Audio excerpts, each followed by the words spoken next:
Hello folks, welcome to my channel. Today we're going to talk about the 5 things that kept the LUMIX S5IIX to be the top seller in the cameras in its price range. Today I'm here with my personal assistant, my second born, Amaya, and let's go straight into the video. So the first thing that basically kept this camera to be the top seller in its price range are actually 2 things. So the first point and the second point, I'm going to put them together, which is going to be the sensor and why we have the 4K 60.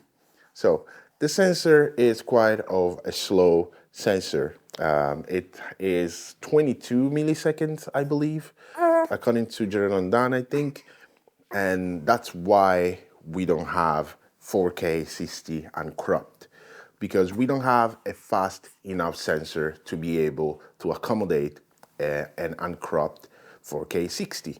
But that's what the Canon R8 and the R6 Mark II have. They have a really fast sensor, even though it's not stacked. Canon did an amazing thing there.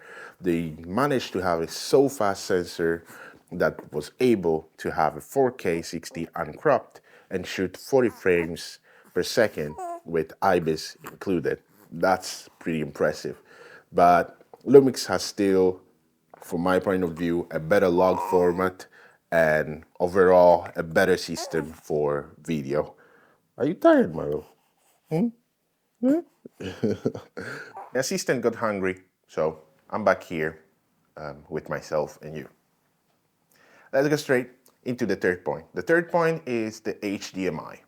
So as we noticed, the HDMI has a problem with a little bit of lagging when you are filming.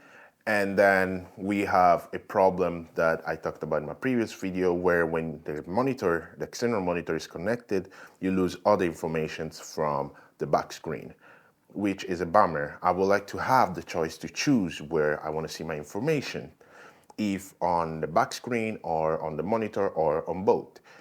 But unfortunately, we don't have that possibility. And most of the time with my older cameras, I usually had only the information on the back screen and then had a clean feed going on into the monitor, because I would like to see everything clearly. And if I need to see the settings, I would just go back to the back monitor.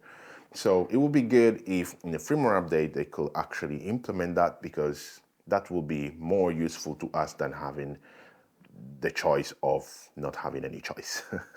Let's go straight to the fourth point.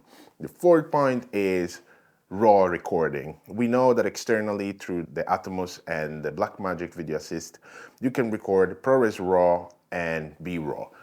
This is super cool because not many cameras, except only Lumix, actually have, and Fuji has this possibility, and Fuji actually has it internally too, which we don't have it here, and this is my point.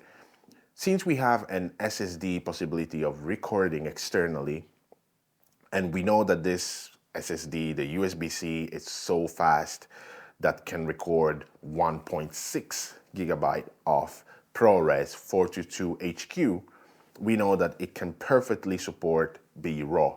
But unfortunately, I guess it's a licensing issue, because Blackmagic, of course, wants you to invest in your own products, which in this case is the Video Assist.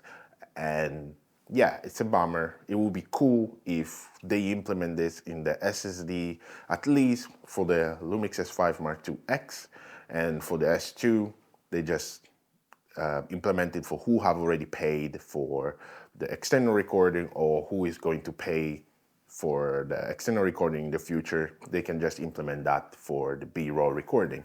So that could be amazing. Or if they want to even charge you for it because of licensing issue, I'm up for it. I will pay for that, because it's such a great possibility that opens so many doors, because I love recording B-RAW when I have clients. So it will be cool if I will have that possibility to be able to do that. If we could, it would be super cool. The last thing is the back screen.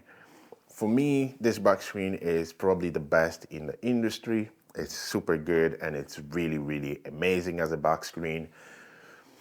But if at least in the LUMIX S5IIX, they would have implemented basically the tilt and the whatever you call the 4-axis, I'm just going to call it 4-axis screen that the S1H has or the GH lineup has, I think this camera will have probably sold so much more, and it will have probably just stole so many customers, because from the price range, for the capabilities that this camera has, plus that extra feature with the monitor, there is no other camera that could have stood up to this camera. There are already impressive things in this camera that no other camera can actually really compete with this camera on in this price range. I don't think that the Sony a7 IV competes with this camera in this price range, even though the S7 IV is way more expensive. Well, not way, but 500 to 600 more expensive. So it is still pretty expensive, and with that extra money, you can still buy a second-hand used lens for this camera. So it's kind of a bummer that those features that I just mentioned, like all of them, all of the 5, some of them can be implemented, some of them unfortunately is hardware, so they can't anymore. But if they manage to do that, I believe that so many more people will actually switch to LUMIX. Leave me a down below, leave me a comment down below, and let's have a chat. What do you think? What other things you think that LUMIX could have done better to implement more this camera and kind of call more creators towards this camera?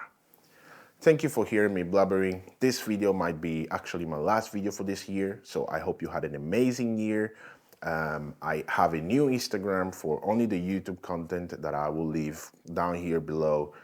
Probably I will leave a link up here too, so you can go and subscribe and let's have a chat there too. I actually answer a lot of people on Instagram when they ask me for help and for advice and stuff, so we can chat down below here or on Instagram, your choice.